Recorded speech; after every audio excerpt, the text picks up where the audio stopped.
पाचोरा तालुक्यामध्ये गेल्या 2 ते 3 दिवसापासून डिझेल आणि पेट्रोलचा तुटवडा जाणवत आहे आणि शेतकऱ्यांना शेती कामासाठी डिझेल भेटत नसल्यामुळे आज बघतोय आपण पाचोरा शहरामध्ये अनेक पेट्रोल पंपामध्ये आपल्याला ह्या पद्धतीची लाईन आपल्याला दिसत आहे।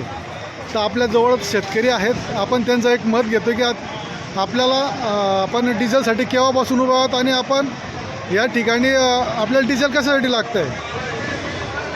आम्हाला ट्रॅक्टरसाठी शेती तयार करण्यासाठी डिझेल लागतं आणि गेल्या 3 दिवसापासून असाच लाईनीमधून डिझेल घ्यावं लागतं।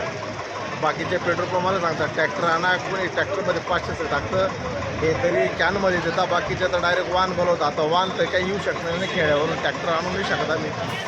आणि गेल्या 3 दिवसापासून भयानक मोठा त्रास आहे, घरचं वाहन राहून त्याची शेती तयार नाही करू शकतात। आपण कुठल्या गावाचे आहेत? मी दिंडी कॉलेज। आपण काय सांगणार? शेतकऱ्यांच्या आता नेमके शेती तयार करण्यासाठी डिझेल लागणार आहे, कारण नांगरटी, टिलर, रोटर तयार करण्याकरता डिझेल लागणार। पेट्रोल पंपवाले अडवून घेता, वाहन बोलवता, इथे ट्रॅक्टर आम्ही काही घेऊन आणू शकत नाही। आणि फक्त हे प्रीती पेट्रोल पंप येत आपलं येतं, हे कॅनमध्ये गेल्या 3 दिवसापासून वाटप करते। बाकीचे तर डायरेक्ट कॅन सांगितले की डायरेक्ट वाहन आहे सांगतात। आता वाहन 10-20 किलोमीटरवरून ट्रॅक्टर कसं काढणार आहेत आम्ही इथे? आणि कोणी याची दखल घेत नाही।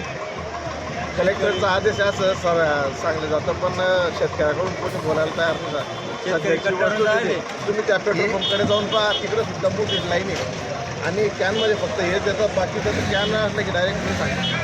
हे पंपवाले तरी चांगले, कमीत कमी कॅनमध्ये डिझेल हे सर्व्हिस कॅनमध्ये शेतकऱ्यांचे आम्ही जिथून काय घेतो आम्हाला विचारत होता, आणि इकडे तरी आमचं काय मी येणं जाणं नाही, साला सर आणि तिकडे घेतो आम्ही, पण ते डायरेक्ट सांगतो वाहन आणा, कलेक्टरचा आदेश आहे। आता ट्रॅक्टर काय आणि तुम्ही शेतकऱ्यांसाठी कोणीच बोलायला तयार नाही दादा। तुम्ही आता तालुका माझा न्यूजच्या जवळ आहात आणि तुम्ही आता तालुका माझा न्यूजच्या वतीने तुम्ही जिल्हाधिकारी असो, प्रांताधिकारी असो, तुम्ही निवेदन करू शकतात की आम्हाला प्रत्येक पेट्रोल पंप कॅनानुसार आम्हाला भरण्यासाठी तुम्ही सांगा। आम्ही एक तिथं काही जाऊ शकत, शेतकरी संघटित असल्यामुळे तुम्ही हीच आमची बातमी कलेक्टर साहेबांपर्यंत, तहसीलदार यांच्याकडे पोहोचवा। आणि पेट्रोल पंपवाले सांगतात की कलेक्टर साहेबांचा आदेश आहे, मला आम्ही कॅनमध्ये देत नाही डिझेल। आता शेतकरी प्रत्येकाला 20 किलोमीटरवरून ट्रॅक्टर आणायला काही शक्य होणार नाही ते।